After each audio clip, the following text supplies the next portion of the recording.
Rachel Goldberg-Polin, shalom. Shalom. Mother of Hirsch, who was kidnapped and murdered by Hamas in Gaza. During these days, as we're seeing the pictures of the hostages, the young girls, the young women being released, tell us about your feelings as you see these pictures, understanding what the good news and the rejoicing, and thinking about Hirsch's fatal tragedy. So, first and foremost, we feel a tremendous sense of relief for those families. We know the specific and unique brand of torture that the families of all of these beloved hostages have been going through. So the relief and the elation that these young women are coming home is extremely palpable, and we feel that. And as human beings, we can actually have many different feelings at the same time. Additionally, we're concerned about the remaining 90 hostages who are still there, and extremely cautiously hopeful and optimistic that we're going to get every single one home.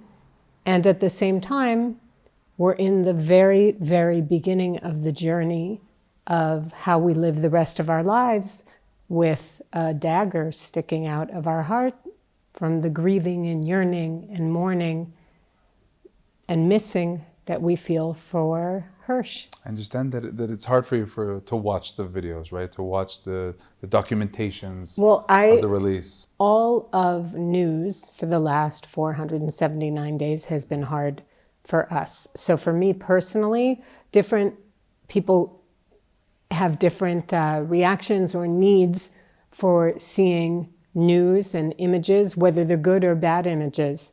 And for me, I'm happy to see the pictures of the young women coming home, and it's sort of, that's good enough for me. I think it's exciting. I know for different members of my family feel different. They're watching every single second, and it's good for them. For me, I love to see, the smiles and the reunions, and that's enough. And I feel, again, I'm at the very beginning. I'm still very much in a very tender place of just having lost and buried my only son, 150 days ago. So I'm not in a place where I am normal. I'm not in a place where I'm mentally, emotionally, and psychologically healthy. So I'm trying to just juggle a lot of different feelings at the same time. And again, thankful that we as human beings are blessed with the capacity to experience this cornucopia of diverse emotions at the same time. Throughout the past few months, you talked a lot about also the power of prayer. And I understand that even after the tragedy, you continued to pray. And maybe people ask you these days, your prayers were answered, weren't answered. What do you answer? What do you tell them? Well, for me personally, and I think prayer for everyone is very personal, and everyone's idea of God is very personal. For me, prayer has been an anchor, a lifesaver, a lighthouse, many different manifestations of forces that have helped me through. And I learned years ago with a magnificent teacher named Mrs. Leah Skaist, who taught that when we pray, it's almost like the coming together of humidity that goes up into the air and gathers as clouds above us. And when the cloud becomes heavy enough, then the prayers are raining down upon us. And as we know, sometimes with clouds, they move and they go farther away, and then the rain falls down.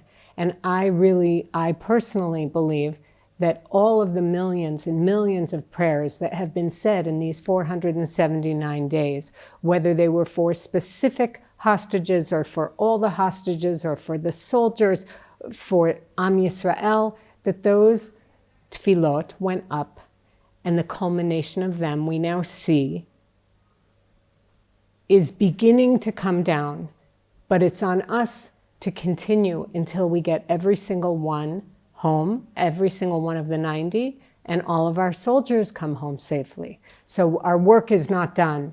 You're saying our work is not done, and you know, until the tragedy happened, every morning you woke up with a mission to save your son.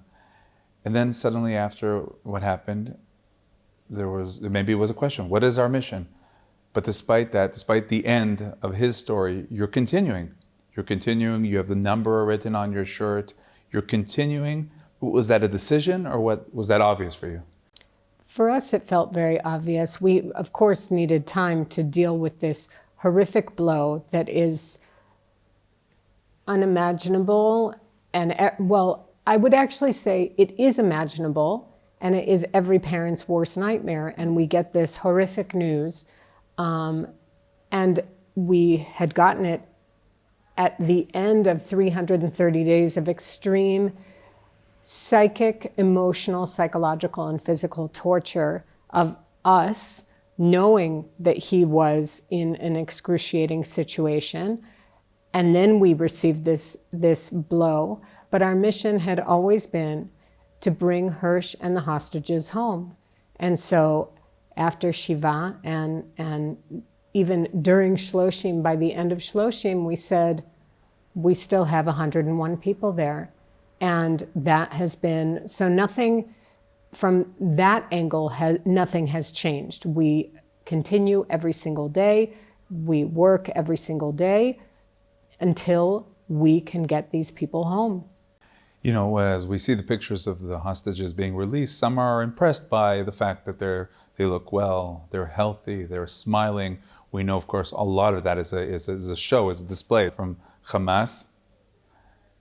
And it's important to remember the story of Hirsch and the other 5, to remember and not to forget the true torture that hostages are going through. That's true. That some people actually in the intelligence community, not just local, have shared with us that part of when the beautiful 6 were discovered, Hirsch and the other 5 hostages that he was with, they were in horrific condition. They were all emaciated. Remember, Hirsch was almost 6 feet tall. He was 1.85 meters. He was 53 kilo. Eden Yerushalmi was 35 kilo. I mean, they were completely skeletal and filthy. When the Chevre Kadisha was talking to us, Hirsch hadn't been bathed, they don't think, since June 8th, when the final time that they were moved, and his body was buried on September 1st. So when the Chevre Kadisha was preparing these bodies, it was brutal for them. And when they were asking mechila, which is traditional to ask forgiveness from the person who you have prepared their body, because maybe it wasn't as gentle as it could have been, but they were bullet-ridden and they were in horrible condition. And we have heard that part of what came out of that is that after those 6 were discovered, that in September, October, November, December, and almost all of January, that the hostages started to be treated in a different way, not out of kindness, but out of necessity, that these assets had to be fed, these assets had to be in better hygienic conditions. And so people do need to remember. And also, the psychological and emotional trauma is not something that you can see on someone's body. And who knows what these cherished people have endured. So it's important that we think about that when we see them coming home? I think it's important to always know al tistakal b'kankan, that you can never judge what you're seeing or what you think you're seeing and what is actually happening inside. Now there's the difficult controversy regarding the price, and you know today we're seeing not only the release of terrorists but also the Gazans coming back to North Gaza. It's very difficult. Do you look at that, or as a parent of a hostage, in your case a murdered hostage, you just look at this mission of bringing them home? I think, unfortunately, this is difficult. It is a high price. It's a heavy price. This is the price of being a Jew. This is the price of being people who value life. We're in the part of Torah reading now where we're talking about leaving Mitzrayim, leaving Egypt. Hashem promised us a lot of things when he said we were going to be a holy people. He never said it was going to be easy. This deal is not easy. Nobody's pretending this deal is easy. But it's something that we must do in order to still be recognizable to ourselves. We value these people. And what is the alternative? We leave them there forever, that's it, they live there, that's the alternative. We've already shown that everything that we've been trying to do has been very dangerous. We've lost so many soldiers' lives. We've lost hostages' lives who were taken in, walking, and came back in bags, and are going to continue to come back in bags. We know already, even in this first phase, we need another solution, and we need people to keep coming home. And we need it until it's the very end. And yes, it will be hard, but the price not to have them come back will be even higher on us. One of the most difficult things that we are hearing from bereaved families is the fear or even the feeling that as they see the pictures of the released terrorists, of the Gazans going back to North Gaza, and some even say or feel that maybe their deaths were in vain. I never understand that whole concept at all. I don't think anyone's life is ever in vain. I think a child who's born and dies a week after being born, that life was not in vain. There is purpose in everything.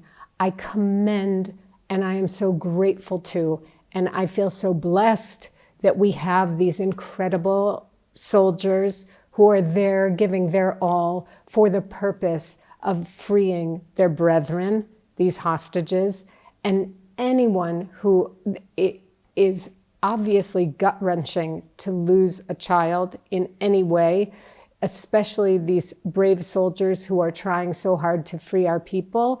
That can never be considered in vain.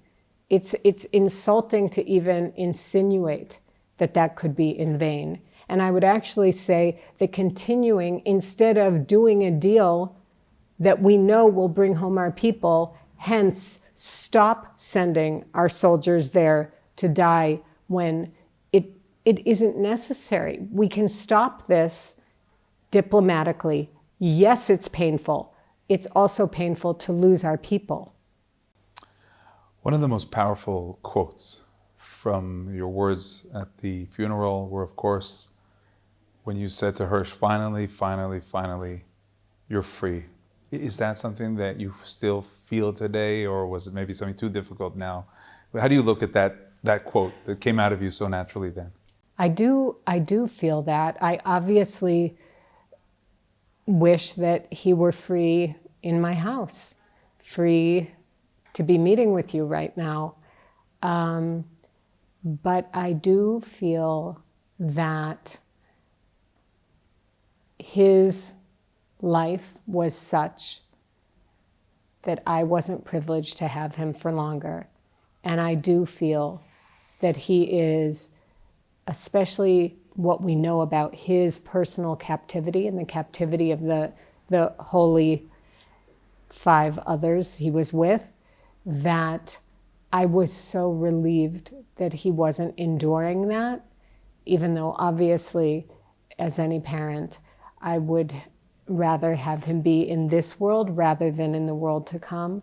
But the solace that I get knowing he's not suffering so horribly is still there. At the beginning of the interview, you talked about the fact that there are many feelings.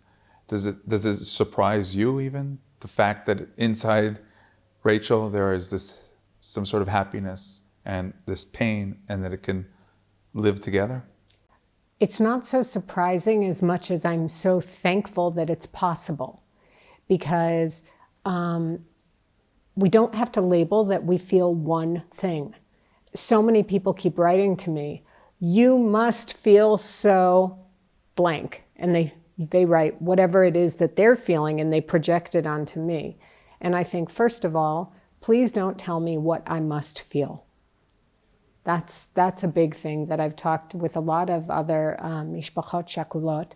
When people tell us how we must feel, no thank you. But I am thankful that I have the ability, and I know I'm not unique, to experience many different feelings at the same time, thankfully. And that is the way the world works, because your neighbor might be mourning a loss, and your neighbor on the other side might be celebrating a birth, and you might be getting a promotion at work, and your daughter might be upset because her braces are too tight. I mean, so many feelings can be happening at the same time, and we can digest all of them. And that's what I'm really working on, because in addition, as I said in the beginning, I'm also trying to figure out, how do I miss Hirsch and yearn for him and be in pain by him not being here, while also experiencing life and going forward. And somebody actually wrote in our Instagram, there was a piece, I was quoting Winston Churchill, who says, when you're going through hell, keep going. And somebody wrote as a response, which I thought was really beautiful, from Robert Frost, saying the only way out is through. And so I'm going through, and I'll keep going through. Rachel Goldberg-Polin, thank you very much for being with us. Thank you, Yoni, for the opportunity.